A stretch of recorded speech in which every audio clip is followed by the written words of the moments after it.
Hello everyone, कैसे हैं आप सभी लोग। आशा करते हैं आप सभी लोग स्वस्थ होंगे, मस्त होंगे। आज हम शुरू करने वाले हैं एनसीईआरटी गणित कक्षा 10 एक्सरसाइज 2.1।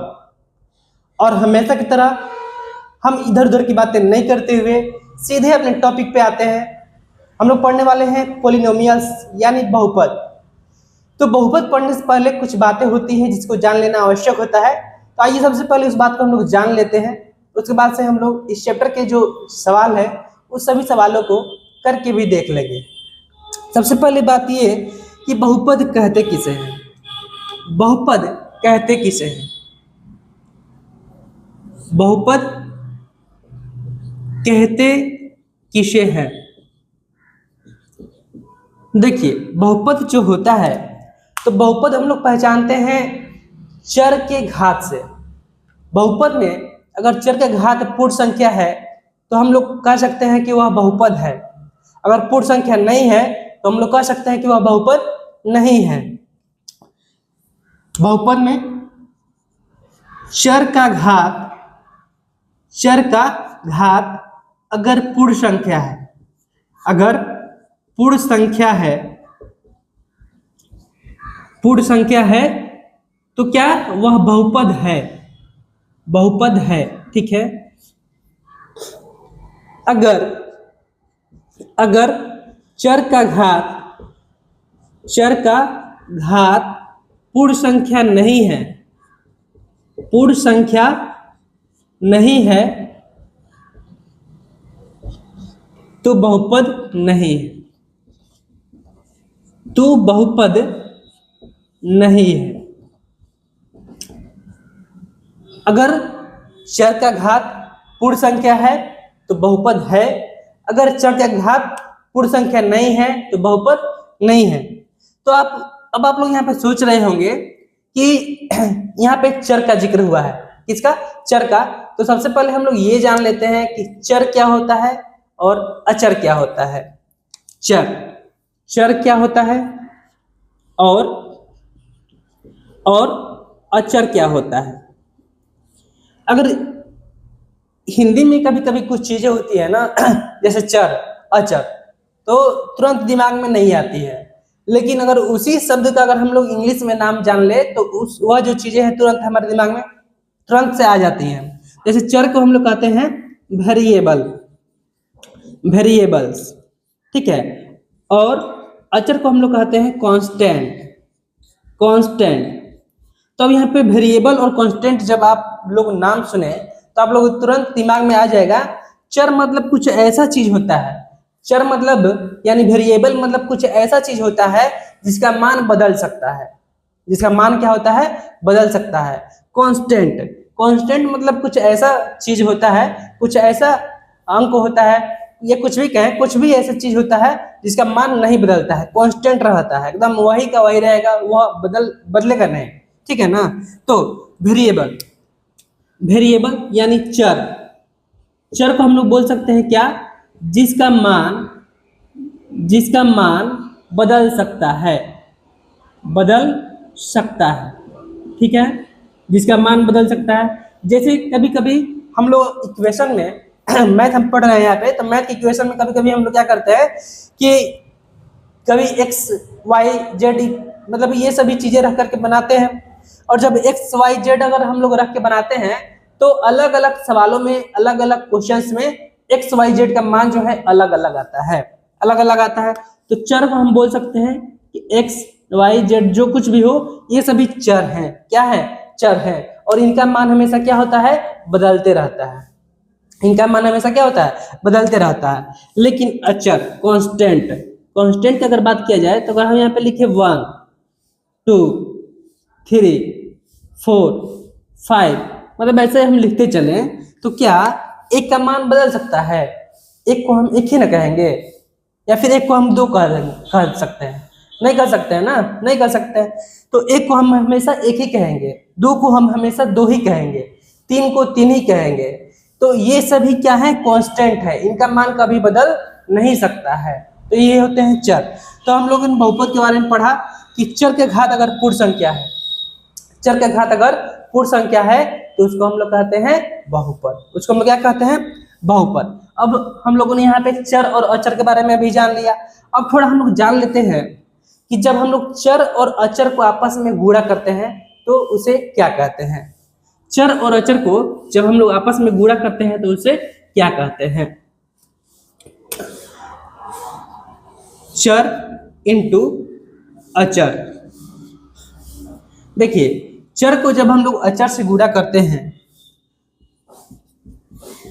चर को जब हम लोग अचर से गुणा करते हैं तो यहाँ पे हम लिख देते हैं चर। चर यानी कि x लिख दिए, अचर अचर।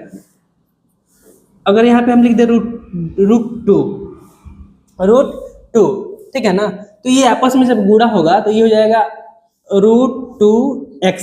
चलिए सिंपल भी देख लेते हैं। अगर हम यहाँ पे लिखते y, यहाँ पे लिख दे 1, तो यहाँ पे 1y हो जाएगा या फिर सिर्फ y हो जाएगा, ठीक है। अब दूसरा चीज और एक चीज यहाँ पे आप लोग देखिए, अगर और हम कुछ एग्जांपल लें, अगर हम यहाँ पे लिखे x, यहाँ पे लिखते 2, तो ये हो जाएगा 2x। तो यहाँ पे जब चर और अचर जब आपस में गुणा हो रहे हैं तो ये जो आंसर आ रहा है, इसे हम लोग क्या कहेंगे? तो इसे हम लोग कहते हैं बीजीय व्यंजक। इसे हम लोग क्या कहते हैं? बीजीय व्यंजक, ठीक है ना। जब चर को और अचर को आपस में हम लोग गुणा करते हैं, जब चर को और अचर को आपस में हम जब गुणा करते हैं तो क्या बनता है? बीजीय व्यंजक बनता है। क्या बनता है? बीजीय व्यंजक। अब यहाँ पे एक चीज आप लोग नोट कीजिएगा, बीजीय व्यंजक यानी कि सभी बीजीय व्यंजक जो होते हैं वह बहुपद नहीं होते हैं। हम यहाँ पे लिख रहे हैं नोट में, इसको आप लोग नोट कर लीजिएगा। सभी बीजीय व्यंजक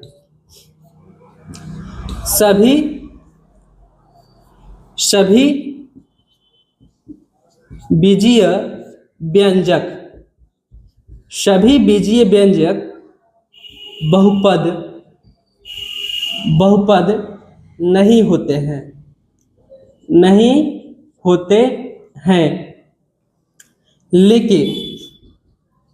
लेकिन सभी बहुपद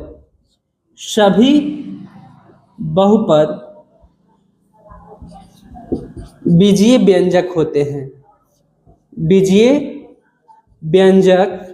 होते हैं। इसको आप लोग नोट कीजिए, फिर हम लोग थोड़ा और आगे देखते हैं। तो इसको आप लोगों ने नोट कर लिया होगा। अब चलिए हम लोग देख लेते हैं कि बहुपद पहचाने कैसे।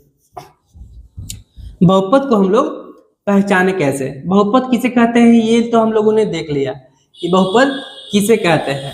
अब थोड़ा हम लोग देख लेते हैं कि बहुपद को पहचाने कैसे। बहुपद पहचाने कैसे, हम यहाँ पे लिख रहे हैं बहुपद पहचाने कैसे। चलिए यहाँ पे आप लोग को हम 4 ऑप्शन दे रहे हैं। 4 में से बताना है कि कितने बहुपद हैं और कितने बहुपद नहीं हैं, ठीक है ना। यहाँ पे 2x² प्लस 5 3y² प्लस 6, यहाँ पे लिख दे रहे हैं हम √2y इंटू 2, और डी में हम लिख रहे हैं √3y इंटू 3। चलिए यहाँ पे बताना है कि इसमें से कितने बहुपद हैं। 4 यहाँ पर दिया गया है इक्वेशन। 4 इक्वेशन में से बताना है कि कितने बहुपद हैं और कितने बहुपद नहीं हैं। तो मैंने इसको पहचानने के लिए बताया था कि चर का जो घात होना चाहिए वह पूर्ण संख्या होना चाहिए। चर का घात पूर्ण संख्या होना चाहिए। चर का घात पूर्ण संख्या होना चाहिए। चर किसे कहते हैं, अचर किसे कहते हैं, ये भी आप लोगों को पता है। पूर्ण संख्या क्या होता है? 0 से लेकर जितने भी प्राकृतिक संख्या हैं सभी को जब हम लोग मिला देते हैं तो वह पूर्ण संख्या हो जाती है। क्या हो जाती है? पूर्ण संख्या हो जाती है। तो देखिए यहाँ पे चर चर यानी x, यहाँ पे चर यानी y, यहाँ पे चर यानी कि y, यहाँ पे चर यानी कि y, ठीक है ना। तो चर चर का घात यहाँ पे 2 है, चर का घात यहाँ पे कितना है? 2। घात इंग्लिश में अगर कहा जाए तो घात को पावर कहते हैं। क्या कहते हैं? पावर। तो यहाँ पे चर का घात 2 है, दो जो है पूर्ण संख्या में है ना, तो ये क्या है? बहुपद है। क्या है? बहुपद है। ठीक है। दूसरा ये क्या हो गया? बहुपद हो गया, बहुपद। ठीक है। दूसरा 3y² यहाँ पे चर का घात 2 है, तो ये भी क्या हो गया? बहुपद। ये भी क्या हो गया? बहुपद। यहाँ पे देखिए √2y, यहाँ पे कुछ भी नहीं है तो 1 है ना, कुछ भी नहीं है तो 1 है, जहाँ पे कुछ भी नहीं होता है वहाँ पे 1 होता है। ठीक है, 1 होता है ना, तो ये होता है बहुपद। क्या होता है? बहुपद। ठीक है। अब यहाँ पे देखिए ये √3y है और y पर भी रूट है, इंटू 3 है। तो यहाँ पे √3 y पर से जब हम लोग रूट हटाएंगे तो ये हो जाएगा 1/2 इंटू 3। तो यहाँ पे 1/2, तो 1/2 क्या पूर्ण संख्या है? 1/2 क्या पूर्ण संख्या है? नहीं है ना, तो ये बहुपद नहीं है, ये बहुपद नहीं है, बहुपद नहीं है। चलिए आप लोगों ने सीख लिया कि बहुपद पहचाने कैसे, बहुपद पहचाने कैसे। इसको आप लोग नोट कीजिए और हम लोग आगे देखते हैं। इसको आप लोगों ने नोट कर लिया होगा, अब इसको मिटा देते हैं। अब हम लोग थोड़ा देखते हैं कि एक पदी बहुपद क्या होता है, द्विपदी बहुपद क्या होता है और त्रिपदी बहुपद क्या होता है। एक पदी बहुपद किसे कहते हैं, द्विपदी बहुपद किसे कहते हैं और त्रिपदी बहुपद किसे कहते हैं। चलिए हम सबसे पहले यहाँ पे लिख रहे हैं एक पदी बहुपद। एक पदी बहुपद, एक पदी बहुपद। यहाँ पे लिख रहे हैं हम द्विपदी, द्विपदी बहुपद, द्विपदी बहुपद। हम यहाँ पे लिख रहे हैं त्रिपदी बहुपद, त्रिपदी बहुपद। ठीक है ना। चलिए एक पदी बहुपद, वैसा बहुपद जिसमें केवल एक पद हो, वैसा बहुपद जिसमें केवल एक पद हो। जैसे कि हम यहाँ पे लिख दे अगर ax, तो इसमें केवल और केवल एक पद है, केवल और केवल एक पद है, तो ये एक पदी बहुपद होगा। क्या होगा? एक पदी बहुपद होगा, द्विपदी बहुपद। अगर हम यहाँ पे लिखे ax² plus b, ax² plus b, तो ये होगा द्विपदी बहुपद, द्विपदी बहुपद। ठीक है ना। चलिए अगर इसमें 2 पद है ना, 2 पद हैं तो 1 2, तो ये द्विपदी बहुपद, द्विपदी बहुपद। तीसरा अगर हम यहाँ पे लिखिए ax² यहाँ पे लिखिए ax³ plus bx plus c, तो इसको हम लोग बोलेंगे त्रिपदी बहुपद। इसको हम लोग क्या बोलेंगे? त्रिपदी बहुपद, त्रिपदी बहुपद। 1 2 3, 1 2 3, 3 पद है ना, इसमें 3 पद है, इसलिए इसको हम लोग बोलेंगे त्रिपदी बहुपद, त्रिपदी बहुपद। चलिए अब यहाँ पे देखिए कि रैखिक बहुपद क्या होता है, रैखिक बहुपद क्या होता है, रैखिक बहुपद। ठीक है ना। जिस बहुपद में चर का जो पावर होता है, चर का जो घात होता है वह 1 होता है, जिस बहुपद में चर का घात 1 होता है, चर का घात 1 होता है, उसको हम लोग कहते हैं रैखिक बहुपद। क्या कहते हैं? रैखिक बहुपद। और जिस बहुपद में चर का घात 2 होता है, चर का घात 2 होता है, उसको हम लोग कहते हैं द्विघात बहुपद, द्विघात बहुपद, द्विघात बहुपद। ठीक है ना। और जिस बहुपद में चर का घात 3 होता है, यानी कि सबसे अधिक घात जो होता है वह 3 होता है, सबसे अधिक घात जो होता है वह 3 होता है, उसको हम लोग कहते हैं त्रिघात बहुपद, त्रिघात बहुपद, त्रिघात बहुपद। अब यहाँ पे दूसरा चीज और देख लीजिए, हम यहाँ पे लिखे हैं ax, यहाँ पे लिखे ax प्लस b, यहाँ पे लिखे हैं ax plus bx, ax³ plus c। ठीक है ना। अब यहाँ पर a b और c बराबर कुछ भी हो सकता है, a b और c बराबर कुछ भी हो सकता है, कुछ भी यानी 1 2 3 4 5 6 7 कुछ भी हो सकता है, ठीक है ना। ए बी सी बराबर कुछ भी हो सकता है। और x है ये चर है, इसमें भी x जो है चर है, इसमें भी x जो है चर है, ठीक है ना। और ए बी सी जो है वह अचर है, ए बी सी जो है वह अचर है, ठीक है। इसको लोग थोड़ा नोट कीजिए। चलिए इसको आप लोग नोट कर लिए होंगे, थोड़ा सा और इसमें हम लोग देख लेते हैं, उसके बाद से हम लोग इस चैप्टर के क्वेश्चंस पे सीधे आ जाएंगे। थोड़ा सा इसमें और हम देख लेते हैं, इस बस से सीधे हम लोग इस चैप्टर के क्वेश्चन पे आ जाएंगे। अब हम यहाँ पे लिख रहे हैं बहुपद का व्यापक रूप। बहुपद का व्यापक रूप, व्यापक रूप क्या होता है? बहुपद का व्यापक रूप क्या होता है? तो देखिए बहुपद का जो व्यापक रूप होता है वह A X square plus B X plus C होता है। बहुपद का व्यापक रूप जो होता है वह A X square plus B plus C होता है, ये होता है बहुपद का व्यापक रूप। अगर हम लिख दें यहाँ पर इज इक्वल टू 0 लिख दें तो यह द्विघात समीकरण का व्यापक रूप हो जाएगा, है ना। यह द्विघात समीकरण का व्यापक रूप हो जाएगा। तो बहुपद का जो व्यापक रूप होता है यह होता है A X square plus B X plus सी।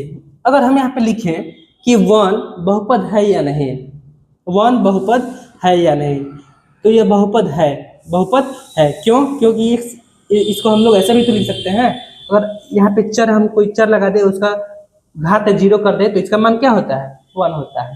तो यह बहुपद है। क्या है? बहुपद है। कैसा बहुपद है? तो अचर बहुपद है। कैसा बहुपद है? अचर बहुपद, अचर बहुपद। अगर हम यहाँ पे 5 लिखें, है ना, तो ये बहुपद है कि नहीं? तो ये भी बहुपद है, क्योंकि इसको हम लोग चाहें तो ऐसा लिख सकते हैं 5x0, ठीक है ना। ये भी बहुपद है, ये भी बहुपद है, ठीक है। कैसा बहुपद है? अचर बहुपद है, अचर बहुपद है, ठीक है। अगर हम लिखें 0 तो 0 बहुपद है कि नहीं? तो ये भी बहुपद होता है। इसको हम लोग कहते हैं शून्य बहुपद। इसको हम लोग क्या कहते हैं? शून्य बहुपद, शून्य बहुपद। चलिए इतना जो है, इतना से इस चैप्टर के सभी सवाल आसानी से हल हो सकते हैं। अब चलिए हम लोग सीधे इस चैप्टर के सवाल देखते हैं। हाँ तो चलिए हम लोग देख लेते हैं यहाँ पर एक्सरसाइज 2.1 का पहला क्वेश्चन। इसमें एक ही क्वेश्चन है, एक्सरसाइज 2.1 का पहला क्वेश्चन, जिसमें एक ही क्वेश्चन है और एक ही क्वेश्चन में 6 सवाल है। कितने सवाल है? 6 सवाल है। तो सबसे पहले हम लोग काम करते हैं, इस क्वेश्चन को अच्छे से पढ़ लेते हैं। कह रहा है कि किसी बहुपद px के लिए y = px का ग्राफ आकृति में दिया गया है। यहाँ पर आकृति दिया गया है।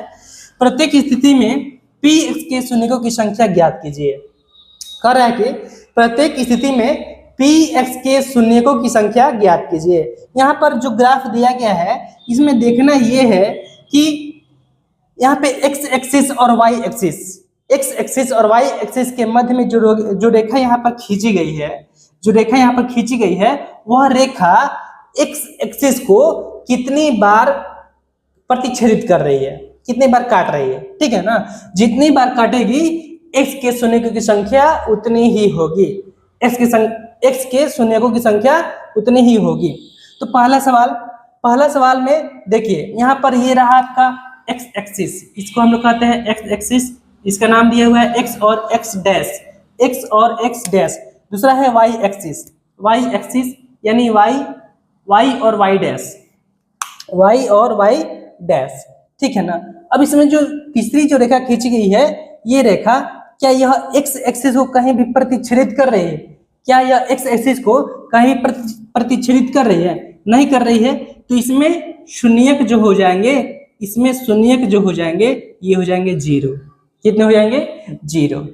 दूसरा सवाल इसमें ये रहा आपका x एक्सिस और ये रहा आपका y एक्सिस, ठीक है ना। ये तीर का निशान देना जरूरी है, ठीक है। तो इसके अलावा जो ये तीसरी जो रेखा इसमें खींची गई है, ड्रॉ की गई है, ये x एक्सिस को कितनी बार विभाजित कर रही है? तो देखिए ऐसे जा रही है और x एक्सिस को केवल एक बार प्रतिच्छेदित कर रही है, केवल एक बार प्रतिच्छेदित कर रही है। तो इसमें शून्यक जो हो जाएंगे यह हो जाएंगे 1। कितना हो जाएगा? 1।